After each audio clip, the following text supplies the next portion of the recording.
JSPL एवं जिला प्रशासन सहायता निर्मित होईछि पार्क। मुक्ताकाश जिम सांग को छोट पिलांको पई खेलकूदर रही अनेक व्यवस्था। दीर्घ दिनर अपेक्षा पर मंगलवार पाल्लहड़ा सदर महकुमा स्थित उदयपुर ठारे बिजू पट्टनायक पार्क उद्घाटित हो जाइछि। पाल्लहड़ा विधायक मुकेश पाल प्रचेष्टार जिंदल स्टील एवं पावर लिमिटेड एवं जिला प्रशासन द्वारा निर्मित यह पार्क को अनुगुल जिलापाल सिद्धार्थ शंकर स्वई एवं पाल्लहड़ा विधायक मुकेश पाल उद्घाटन करथिले। जिले में जिलापाल भावे जोगदे प्रथम गस्त पाल्लहड़ा आसीथिबा बेले एही प्रकल्प बुली देखिथिले एवं तेबे जिले में आज तांकर शेष कार्य दिवस रे सेही प्रकल्पर उद्घाटन पई बेस आनंददायक बुली जिलापाल कहिथिले।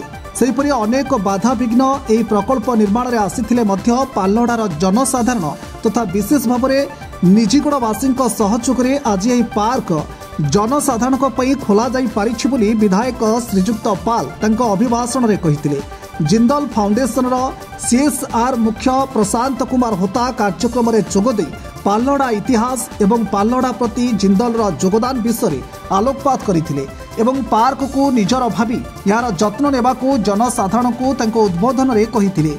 यह उद्यान रे प्रातः भ्रमण मुक्ताकाश व्यायाम शिशु मानकर खेल तथा उद्यान परिसर सबुजिमा जनसाधारण को बेस आकृष्ट करिछि।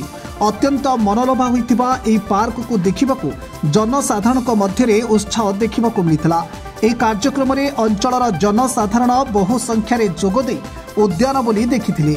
परिशेष रे पंचायत समिति अध्यक्षा रीनाराणी नायक धन्यवाद देथिले। बड़ कथा हला गोटे पार्क तैयारी करिबा तो छोटिया कथा नुहे। कारण हूँ पार्क पे केवल जमी दरकार ना, पार्क पे गोटे मन दरकार जे आम परिवेश को बांधिक रखा और परिवेश सहित बढ़िया। तेणु आपण मान जो सहयोग मिलला पाल्लहड़ा जनसाधारण एवं ओडिशा सरकार एवं Jindal steel and power specially आमर जो चेयरमैन मिस्टर नवीन जिंदल एवं मिसेस सालू जिंदल जी आम जेएसपी फाउंडेशन चेयरपर्सन से सदिच्छा आपण मानकर उपदेश एवं आशीर्वाद नहीं ये पार्क तैयारी होती। मु बारंबार कहूँ जे पार्क रे आमे पाखापाखि 2 कोटी टंका प्राय खर्च जी खर्च होती आउ भी जहाँ खर्च हम पाखापाखि 2 कोटी टंका खर्च हम।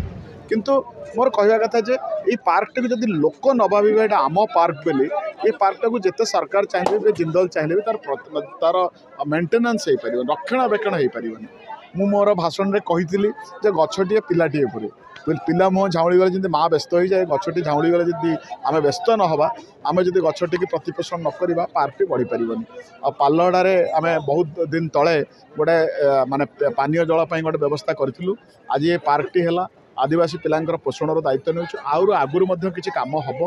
आपण मानकर एमती सदिच्छा थाउ एमती आपणकर आशीर्वाद थाउ माँ कुंडई बीरांकर आशीर्वाद थाउ एवं जगन्नाथंकर आशीर्वाद थाउ आम समस्ते मिलमिशि काम करवा। देखो पार्कर कस्ट पड़ा कि न पड़ा से सब आमर काम नुहे। मत लगुच मत जहाँ लगुच बोधे कस्ट उपर केबे भी कहबेनि जे पार्क रे कस्ट देवाक पड़ो बोली मुझे भावुची। किंतु पार्कटा तैयारी करबा आमर दायित्व एवं मेंटेनेंस रक्षणाबेक्षण करबा आपनकर जे ब्लॉक एडमिनिस्ट्रेशन बा जिला एडमिनिस्ट्रेशन दायित्व वर्तमान सुधा।